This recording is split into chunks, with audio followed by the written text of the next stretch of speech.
এই তো আমরা দেখলুম লিফটের ভেতরে একটি আওয়াজ হলো, যে কারণে সকলে একেবারে হতভম্ব হয়ে গেল। এতে মিচুর ভীষণ লজ্জা হলো। তখন হ্যারি সকলের কাছে ক্ষমা চাইল, অর্থাৎ দোষ সে নিজের কাঁধে তুলে নিল। আবার যখন একই রকম আওয়াজ হলো, তখন এবার নিয়ানবাই দুঃখিত বলল, অর্থাৎ এইবার নিয়ানবাই নিজের উপর দোষারোপ করলো। এরপর দুজনেই মিচুর কাছে এসে তাকে দেখতে লাগলো, যেন সে যদি আবার কিছু করে তবে তারা আবারও নিজেদের উপর দোষ নেবে। মিচু তখন দুজনকেই বকাবকি করে বলল, দয়া করে এই নিয়ে প্রতিযোগিতা করো না, আমার মাত্রাতিরিক্ত লজ্জা হচ্ছে। এরপরে যখন লিফট খুলল, তখন মিচুকে ছাড়া আর সবাই লিফট থেকে বেরিয়ে গেল, অর্থাৎ সে কাউকে তার কাছে আসতে দিল না, কারণ এই মুহূর্তে সে এক গভীর মানসিক আঘাতের মধ্যে রয়েছে, যা থেকে বেরিয়ে আসতে তার কিছু যে সময় দরকার। আর তখনই লিফট বন্ধ হয়ে গেল। পরের দৃশ্যে আমরা দেখি হ্যারি নিয়ানবাইকে জিজ্ঞেস করছে, তুমি কি মিচুকে ভালোবাসতে শুরু করেছো? অন্তত নিজেদের সম্পর্কের তো মর্যাদা দাও, তুমি তো তার কাকা হও। নিয়ানবাই বলল, এটা আমার ব্যক্তিগত ব্যাপার, তুমি কেন এত চিন্তা করছো? তখন হ্যারি বলল, তুমি ট্যাংয়ের মতো দেখতে, তাই মিচু তোমাকে পাত্তা দিচ্ছে। যেদিন সে ট্যাংকে ভুলে যাবে, সেদিন তোমার অস্তিত্ব তার জীবনে কোথাও খুঁজে পাওয়া যাবে না। নিয়ানবাই উত্তর দিল, হ্যাঁ,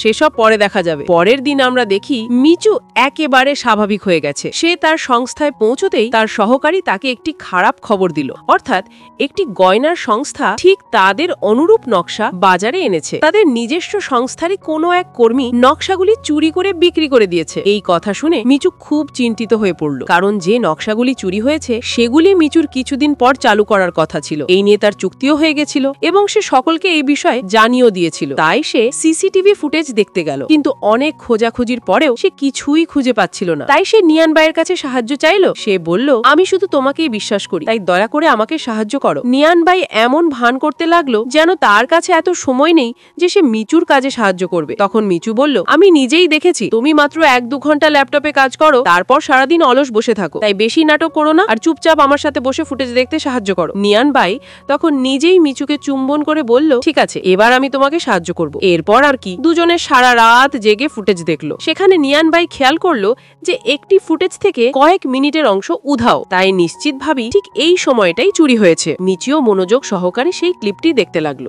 এরপর আমরা দেখি যে মিচু যখন বাড়ি ফিরছিল, তখন সে বলল, আমার জীবনে কিছুই ভালো হচ্ছে না, সবকিছু খারাপের দিকেই যাচ্ছে। এই ট্যাং যদি আমার সাথে থাকতো, তাহলে সে আমাকে কোনোদিনও এমন সমস্যায় পড়তে দিত না। মিচুকে এমন বিষণ্ণ দেখে নিয়ানবাইয়ের একেবারে ভালো লাগলো না। তাই সে বলল, কেন তুমি এমন ভাবছো না যে আমি ট্যাং আর তোমাকে স্বস্তি দিচ্ছি? এরপর সে মিচুকে আলিঙ্গন করে বলতে লাগলো, সাব্বাস মিচু, তুমি একাই আমাদের ব্যবসাটি খুব ভালোভাবে সামলাচ্ছ। আমি তোমার জন্য গর্ববোধ করি। আর তোমার মন খারাপ করার দরকার নেই, কারণ ব্যবসায় সমস্যা আসা যাওয়া করতে থাকে। তুমি সাহস হারিও না, কারণ তুমি একজন সাহসী মেয়ে। তখন মিচু প্রথমে খুব জোরে কাঁদতে লাগলো, ঠিক একটি ছোট শিশুর মতো, যে সে কেমন নিজেকে একা অনুভব করে। কিন্তু পরে সে শান্ত হয়ে গেল, আর এখন তার মনও হালকা হয়ে গেছে। তাই সে নিয়ানবাইকে আন্তরিক ধন্যবাদ জানালো। কিন্তু যখন তার চোখ নিয়ানবাইয়ের শার্টের বোতামের দিকে গেল, তখন সে বোতামটির প্রশংসা করলো যে এটি তো খুবই ব্যতিক্রমী। নিয়ানবাই জানালো, হ্যাঁ, এটি আমি একজন ঐতিহ্যবাহী কারিগরের কাছ থেকে তৈরি করিয়েছিলাম। তখন মিচুর মনে পড়ল যে ট্যাংও কিছু জিনিস ঐতিহ্যবাহী কৌশল ব্যবহার করে তৈরি করিয়ে ব্যবহার করত। তাই তার মাথায় একটি ধারণা এলো যে সেই যদি হানি লাভের গয়নায়ও ঐতিহ্যবাহী কৌশল যোগ করে, তবে তাদের গয়নার ব্র্যান্ড আরো অনন্য ও বিখ্যাত হতে পারে। তাই সে সিদ্ধান্ত নিল যে এবার সে এটাই করবে, তবে আগে সংস্থায় থাকা চোরকে খুঁজে বের করতে হবে। আর যখন সে খুশি মনে এখান থেকে যেতে লাগলো, তখন নিয়ানবাই হাসলো আর বলল,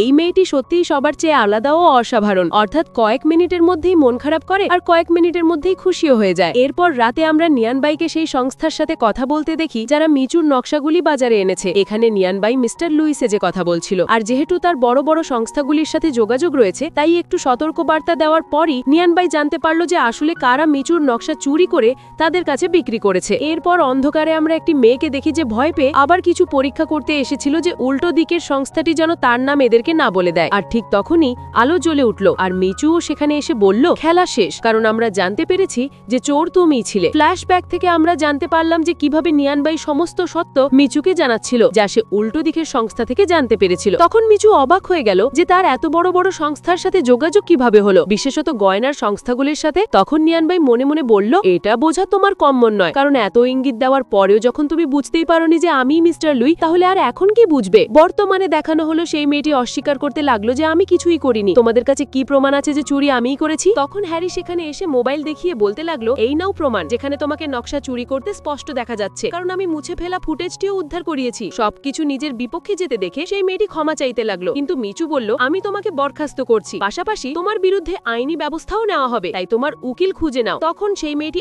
আরো বেশি চিন্তিত হয়ে গেল। এরপর আমরা দেখি মিচু সঠিক সময় উদ্ধার করা ফুটেজ জানার জন্য হ্যারিকে ধন্যবাদ জানালো। তখন হ্যারি বলল, ঠিক আছে, এটা তো আমার কর্তব্যই ছিল, কারণ তুমি তো বলো যে তুমি শুধু আমাকেই বিশ্বাস করো। তখন এই কথা নিয়ানবাইয়ের একদমই ভালো লাগলো না, কারণ একই কথা মিচু নিয়ানবাইকেও বলেছিল যে সে শুধু নিয়ানবাইকেই বিশ্বাস করে। তাই যখন এই দুজন বাড়ি ফিরে এলো, আর এখানে যখন মিচু সমস্যা মিটে যাওয়ার পরে খুব খুশি দেখাচ্ছিল, কিন্তু অন্যদিকে নিয়ানবাইয়ের মুখ গমরা ছিল। মিচু বলতে লাগলো যে কোনো রহস্য সমাধান করতে অনেক বেশি পরিশ্রম করতে হয়। তখন নিয়ানবাই বলল, সবকিছু তো আমি আর হ্যারিই করেছি, অর্থাৎ তুমি তো কিছুই করনি, তাই তোমার কোনো পরিশ্রম লাগলো? এই কথার উত্তরে মিচু বলল, কিন্তু আমি ভালো মানুষ তো, অর্থাৎ আমি এই যোগ্য যে সবাই আমাকে সাহায্য করে, এটা ভালো নেতৃত্বের লক্ষণ। তখন নিয়ানবাই মিচুর কাছে এলো এবং বলল, তুমি আমাকেও বলেছিলে যে তুমি শুধু আমাকে বিশ্বাস করো, আর হ্যারিকেও তুমি এই একই কথা বললে। তখন মিচু বলল, হ্যারিকে আমি তোমার আসার আগে এই কথা বলেছিলাম, আর সেদিন অফিসে শুধু তুমিই বিশ্বাসযোগ্য ছিলে, তাই তোমাকে আমি একই কথা বলেছিলাম, তাই তুমি বেশি চিন্তা করো না। এরপর যখন নিয়ানবাইকে শান্ত করার জন্য সে তাকে চিপস খাওয়াতে লাগলো, তখন নিয়ানবাই হাত দিয়ে চিপস খেলো না, বরং অন্যরকম কায়দায় চিপস খেয়ে গেল,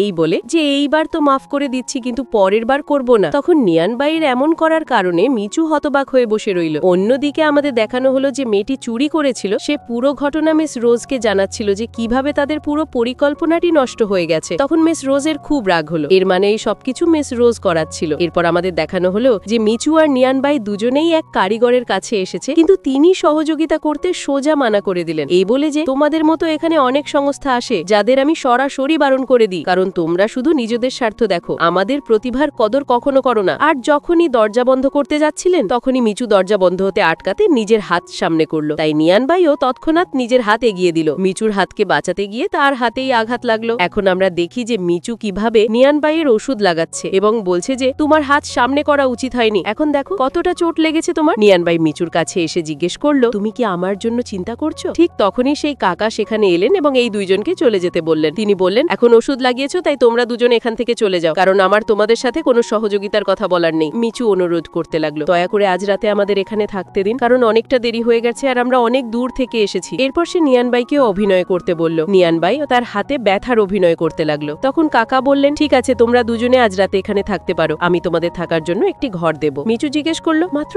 একটি ঘর? দুটি ঘর কি পাওয়া যায় না? কাকা জিজ্ঞেস করলেন, কেন, তোমরা দুজন কি স্বামী স্ত্রী নও? যদি তাই হয় তবে এখনই চলে যাও। তখন এই দুজনে আবার অভিনয় করতে লাগলো যে না না কাকা, এমন কিছুই নয়, অর্থাৎ আমরা দুজনেই স্বামী স্ত্রী, তাই না নিয়ানবাই? তখন নিয়ানবাইও বলল, হ্যাঁ, এ আমার স্ত্রী। এরপর রাতে আমরা দেখি যে মিচু বাইরে বসেছিল, যাকে নিয়ানবাই জিজ্ঞেস করলো, এখন আমরা কি করব, কারণ মিস্টার জেন তো মানছেনই না। তখন মিচু বলল, তুমি চিন্তা করো না, কারণ কাকা দয়ালু মনের মানুষ, তাই আমি নিশ্চিত তাকে যেভাবেই হোক মানিয়ে নেব। এরপরে দুজনকে বিছানায় দেখানো হলো। সেখানে মিচু নিয়ানবাইকে বলল, তোমাকে এই লাইনটি পার করতে পারবে না। আর যখন সে ঘুমোতে চেষ্টা করতে লাগলো, তখনই নিয়ানবাই সমস্ত কম্বল নিজের দিকে টেনে নিল। নিয়ানবাইয়ের এই আচরণে মিচুর খুব রাগ হলো, তাই সে তখনই কম্বলটি টানতে লাগলো, যে কারণে দুজনের মধ্যে ঝগড়া শুরু হয়ে গেল। এরপর যখন দুজনে অবশেষে শান্ত হয়ে শুয়ে পড়ল, তখন মশা মিচুকে বিরক্ত করা শুরু করলো। নিয়ানবাই মিচুকে বিরক্ত হতে দেখে নিজের জামার হাতা গুটিয়ে বসে পড়ল, যাতে মশা মিচুকে ছেড়ে তার রক্ত খেতে শুরু করে। তখন মিচু বলল, তোমার রক্ত মিষ্টি নয় যে মশা তোমার কাছে আসবে। মিচুর এই কথা শুনে নিয়ানবাই বিরক্ত হলো যে উপকার করার কোনো মূল্যই নেই, তাই সে তখনই মিচুকে একটি চিমটি মারলো। মিচু রাগ করতে লাগলো যে কেন তুমি আমাকে চিমটি মারলে, তাই সেও নিয়ানবাইকে মারতে লাগলো। আর তারপরে এইভাবেই দুজনে ছোট্ট বাচ্চাদের মতো মারামারি করতে লাগলো। দৃশ্য কাট হলো এবং এবার আমাদের সকালের দৃশ্য দেখানো হলো, যেখানে দুজনে ঘুমোচ্ছিল। নিয়ানবাই চোখ খুললো। এরপর মিচুকে এত কাছে দেখে সে মিচুর কপালে চুম্বন করলো, কিন্তু যখন মিচু উঠলো তখন সে ঘুমের অভিনয় করতে লাগলো। নিয়ানবাইকে এত কাছে দেখে মিচু একদম দূরে সরে গেল। এরপর এই দৃশ্যটিও কাট হয়ে গেল এবং এখন আমাদের দেখানো হলো যে এই দুজন কিভাবে মিস্টার জেনের নিচে নেমে আসার অপেক্ষা করছে। মিস্টার জেন নিচে এলেন এবং জিজ্ঞেস করলেন, তোমরা দুজন এখনো পর্যন্ত এখান থেকে যাওনি কেন? তখন মিচু বলল, বৃষ্টি হতে চলেছে, তাই আমরা কিভাবে যাই, অর্থাৎ সমস্ত রাস্তা বন্ধ হয়ে যাবে। মিস্টার জেন বললেন, কিন্তু বৃষ্টি হয়নি, আর আমার মনেও হয় না যে বৃষ্টি হবে। ঠিক তখনই বৃষ্টি শুরু হয়ে গেল, যে কারণে এই দুজন আবার একদিন এখানে থাকার সুযোগ পেয়ে গেল। এখন দেখানো হলো যে মিচু যখন আবার মিস্টার জেনের কাছে সহযোগিতার অনুরোধ করছিল, তখন তিনি তাদের একটি চ্যালেঞ্জ দিলেন যে আমাকে একদিনে ঠিক এরকম একটি আংটি তৈরি করে দেখাও। নিয়নবাই অবাক হলো যে এটা আমরা একদিনে কিভাবে তৈরি করতে পারি, আমরা তো কারুকাজও জানি না। কিন্তু মিচু রাজি হয়ে গেল যে আমি পারবো। এরপর দেখানো হলো যে দুজনে কিভাবে সেই আংটিটি তৈরি করার জন্য প্রাণপণ চেষ্টা করছিল, যেখানে দুজনে এই মুহূর্তটিকে খুব ভালোভাবে উপভোগ করলো, অর্থাৎ হাসি ঠাট্টাও করছিল। এবং তারপর তারা তাদের সেরাটা দিয়ে অবশেষে আংটিটি তৈরি করে ফেলল। আর যখন সন্ধ্যায় তারা আংটিটি মিস্টার জেনকে দেখাতে এলো, তখন মিস্টার জেনের এটি পছন্দ হলো না, তাই তিনি সহযোগিতা করতে সরাসরি মানা করে দিলেন। মিচু বলল, অন্তত আমাদের প্রচেষ্টাকে তো আপনাদের দেখা উচিত। কিন্তু মিস্টার জেন কিছুই শোনার জন্য প্রস্তুত ছিলেন না, তাই মিচুরও এবার রাগ এসে গেল।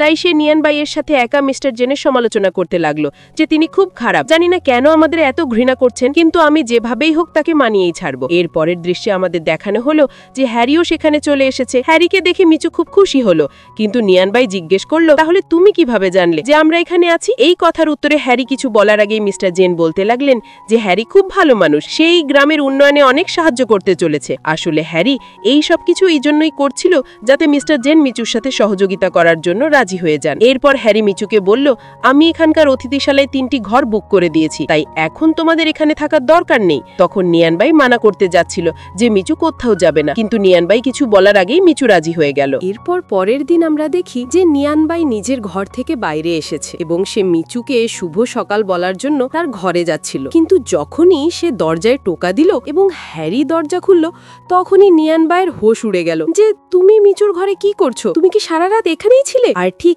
এই দৃশ্যের সঙ্গে এই অংশটি এখানেই শেষ হয়ে যায়। পরবর্তী অংশের জন্য দয়া করে আমার চ্যানেলটি সাবস্ক্রাইব করুন।